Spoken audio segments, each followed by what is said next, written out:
and welcome to the premiere episode of Channel Zero TV with John and John. John, do you want to explain what we're doing here? Hello, welcome to Channel Zero TV. This is the new online home of Channel Zero, Boston's most notorious film and video franchise. For 25 years, we've been doing screenings up here in Boston of various obscure films and TV shows. But like the rest of you, of course, we are sheltering in place due to the coronavirus. And since it is our 25th anniversary, we thought it would be an interesting idea to come online and do some commentary about some of the early material that we screened all those years ago in Central Square, Massachusetts. Okay, and in fact, I think tonight's show is probably the first thing we ever screened down in a coffee shop in a basement in Central Square on VHS tape. Do you want to explain what we're about to watch? Yes, sirree. We are watching Ellywood Walker as Wonder Woman. Ellywood Walker is quite literally the first actress in the history of Hollywood to play that particular superheroine. And this was in 1967 under the auspices of the Batman producers, the famous TV show. They commissioned a 35-page script. And out of that 35-page script, they shot a 5-minute promo reel to hype one of the networks on perhaps picking this up as an ongoing TV show. And that's what we're going to be watching, is this 5-minute promo reel starring Ellywood Walker, who has a ghost-like presence on the IMDb with literally only 3 citations. Extra work on Easy Rider, the film Targets, and this pilot that we are about to watch. I should note we've seen all her work, actually. We have indeed. We have indeed. We are devoted fans of Ms. Walker, who, so far as I can tell, per the IMDb, is still with us, but nobody's seen her in anything in decades. Okay, well, let's see her now, and we'll be back afterwards with some commentary.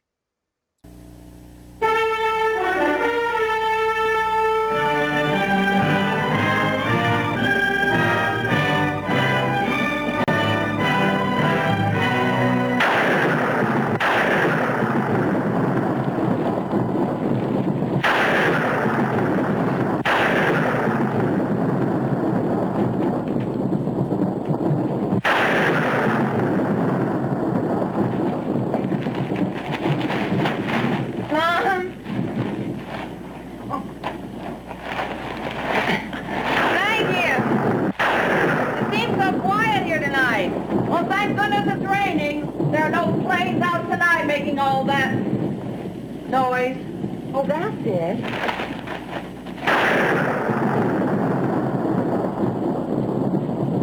It's raining cats and dogs. Steve's plane must be grounded.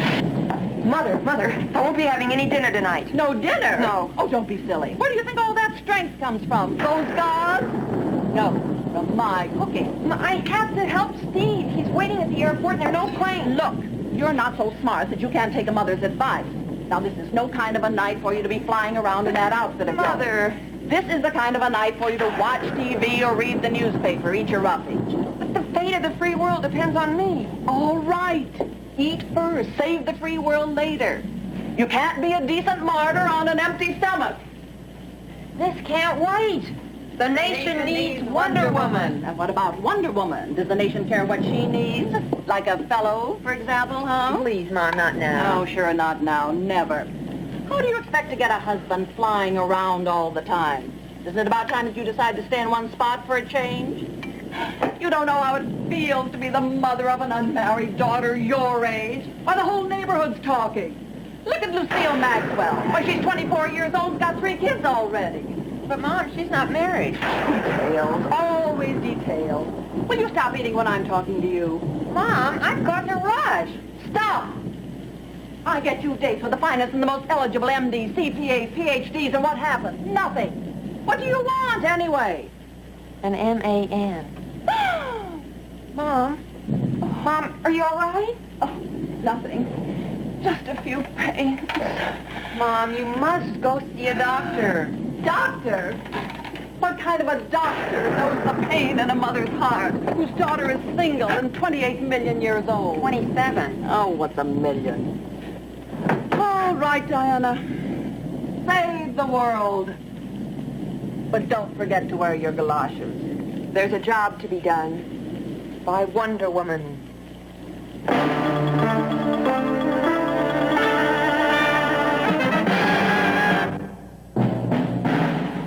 Wonder Woman, who knows she has the strength of Hercules, who knows she has the wisdom of Athena, who knows she has the speed of Mercury, and who thinks she has the beauty of Aphrodite.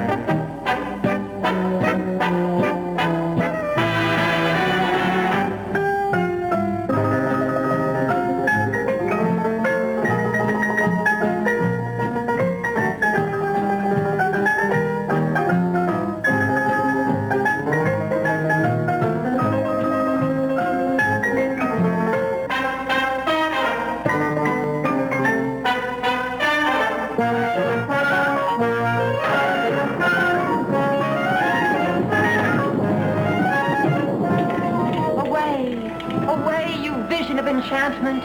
You've got a job to do.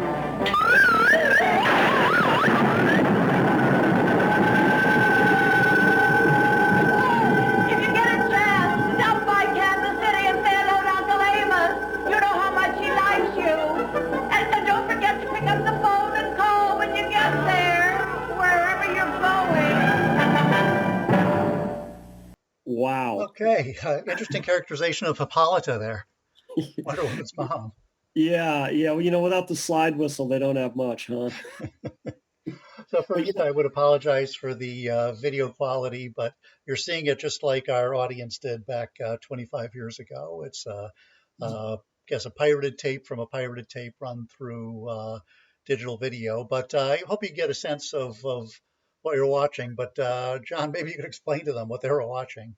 Well, what they were watching was basically an all-out comedy. I mean, if Batman was sort of if the Green Hornet, the old Green Hornet TV show was sort of a grim and somewhat noirish exercise in the late 1960s, then you can sort of visualize Batman as sort of standing in the middle, having both campy and adventure-driven plot characteristics. But Wonder Woman is off on the far right. It's just an outright burlesque comedy. It's basically was being marketed as a sitcom. The story has been mentioned recently by Lily Tomlin. Apparently, Lily Tomlin at one point was up for this role, and she's said various things about it, but she to the effect that she either auditioned or at least went to a table read of the script, and she was associated with the project at one time. And of course, I when I heard that, I said to myself, before or after they shot the promo reel? Because, I mean, was some network executive sitting in his office watching this, thinking to themselves, the only thing that's missing here is Lily Tomlin. We gotta get her, you know? Yeah, it's like Nick Cage's foray into Superman. Right. It's just deeply questionable. Although it's funny, you know, I must have seen this thing a dozen times over the years in various formats. And I just now had a sort of very odd thought about it, which was that, you know, I mean, this is a deeply sexist concept, even by the standards of the times. And the standards of the times were abysmal. I think we can all agree. But I suddenly realized something, you know, there is a path to like doing this maybe as a comedy, but not quite, you know, jobbing out Wonder Woman. You know, there are humorous elements in the old Linda Carter series, particularly as a kind of jump the shark and worn into the kind of modern era. Right. But they struck somewhat of a balance. You know, I was thinking when you talked about that sort of spectrum between Green Hornet and Wonder Woman, but didn't that team do a Dick Tracy pilot also? Yeah, we should screen that sometime. The thought I had about this when I was watching it was, well, you know, look at something like Get Smart, where Agent 99 is clearly the more competent, intelligent secret agent than the alleged hero. And I mean, there's a pathway to that being funny, I think, for audiences. They obviously didn't choose it in this context. They just, completely went with, a burlesque where Wonder Woman thinks she's far more beautiful than she is, and stuff like that. Yeah, the gag that went on a little too long. Yeah, and I mean, you're going to build an entire series around that. Very doubtful. Well, it's also like it was like years. This was years before the sort of, you know, Batman film franchise brought in the sort of dour, ultimately kind of arch superhero. So Right. really, the time the most successful superhero thing was the Batman TV show, and that obviously had a big strain of humor running through it. Oh God, yeah. Oh, but it was humor sort of in a kind of waltz with sort of the classic adventure elements as well, and that sort of weird mixture of DNA is what made that, I think, such a success. This, as we said earlier, is just an outright comedy, not a very good one. But had they perhaps taken a different approach, it might have worked, or it might have, or it Yeah, might not. Who did knows? but they just didn't seem to know what to do with the character. I mean, Batgirl, she found a home. She Right. was capable and competent, even though, if I recall, she had sort of lace like on her Right. motorcycle. Right. That a lot of that was Yvonne Craig. She kind of pushed back as much as she could, and tried to make sure that they didn't turn her into an outright joke. I mean, here I don't think Ellie Wood Walker has any room to maneuver. Just Yeah, no, just not a lot of effort into this pilot, but we want to share it. Sometimes this kind of shows up on YouTube of kind of just people making fun of the first TV screen incarnation of Wonder Woman. And obviously, there's a lot to make fun of. But if you think about the sort of comic book TV empire at the time, which was this was part of, right. could see some experimentation going on, and this one just happened to blow up in the test tube. Yeah. By the way, I think we should mention that there's a different actress playing Wonder Woman in the Mirror. That's actually Linda Harrison, who was the girlfriend of the president of 20th Century Fox, I believe, at the time. She later showed up. She's Nova, actually, in the Planet of the Apes movies. Oh, that's a coincidence. Yeah, yeah. How did that happen? I wonder. Okay, well, we wanted to thank you for showing up to our first shot at this. If you like it, we'll do some more. We've got plenty of film in the can, and looks like at least several weeks shot in ahead of us. So hope you enjoyed. Join us next time for Channel Zero TV. Thank you very much.